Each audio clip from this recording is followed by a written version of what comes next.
We're the only show in America that has our own in-house psychotherapist for many reasons.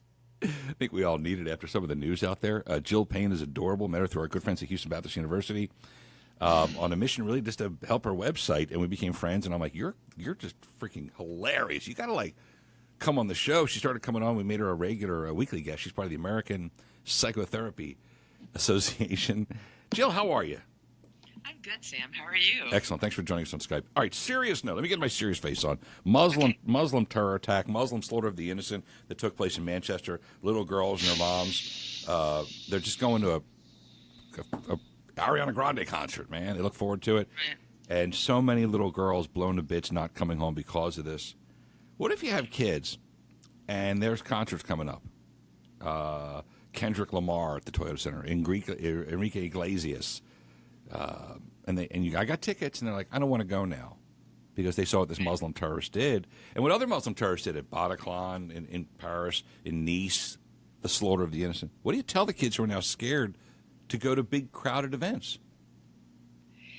Okay, well, do you want me to tell you in the psychological term or in the mother term? Well, we can get a lot. We can get a lot of moms. There's two.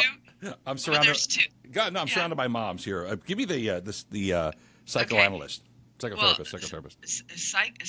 Psychotherapist term, there's something called availability heuristic, and that's basically where us people will take something from the news, immediate news, and then we will use that, and it will give us the perception of our reality, which may not be reality. For instance, if you ask people which is more dangerous, being a policeman or being a logger, people are probably going to say policeman because of all the bombings that have been going on and the shootings of the policemen. And in research, it says loggers are more susceptible to dying or getting hurt. So I didn't. That's very good. I didn't know that. Very good. Yeah. So a mommy would tell their daughters and sons that, maybe not right now to go to concerts.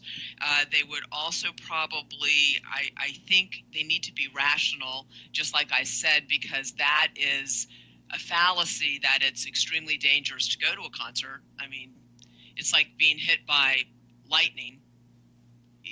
Right. The odds are rare, but unless it's you getting hit by lightning. But yeah, the odds are. Yeah, it only matters. Exactly. Yeah. So you definitely want to go over the grief, the 5 stages of grief, because believe it or not, this has hit people in America, even though a lot of people might not be talking about it as much here as they are in, where it happened in England. So. That's what I would do. For me, personal as a mom, probably wouldn't send them to concerts for right now. But Jill Payne, our in-house psychotherapist, that's what the Muslim terrorist wants you to do. The Muslim terrorist wants you to alter your lifestyle or not do this or do that. Right, and that was one big thing what Trump, I was going to mention that it's really important. He gave such a great speech, and the way he talks, I'm definitely going to read his book now. The way he talks, he uses labeling.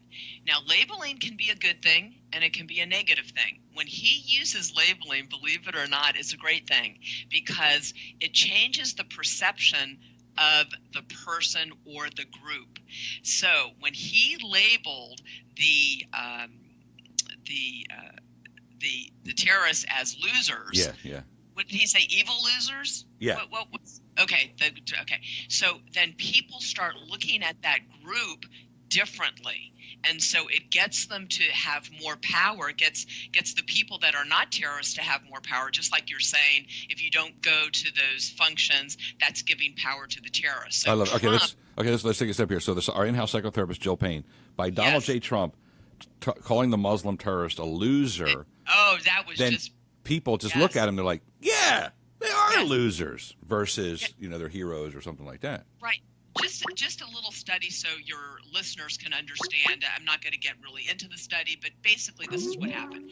They took some school kids that were all wonderful kids, very intelligent kids, and they went to the teachers and they said, oh, well, this group over here is very smart. They're very smart. But this group over here, they seem to be a little slow. They're the same kids. They tested all equally intellectual on the tests and all that on the scores. A year later, they come by, these researchers. What do you think they found out with those two different groups?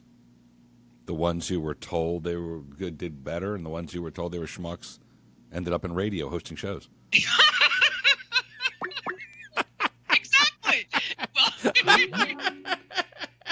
so it was really interesting because of the perception the teachers had of their children. They treated them differently. Therefore, their behavior, the children changed, and so I the love people it. that I appreciate your visit. I'm stealing that line about Trump calling them losers. Actually, really classifies them to so many the hundreds of millions of real people, those who embrace God's word, and they go, yeah, they are losers. Outstanding. Our good friend Jill Payne, our in-house psychotherapist. Right. I appreciate you stopping by. I got 20 seconds.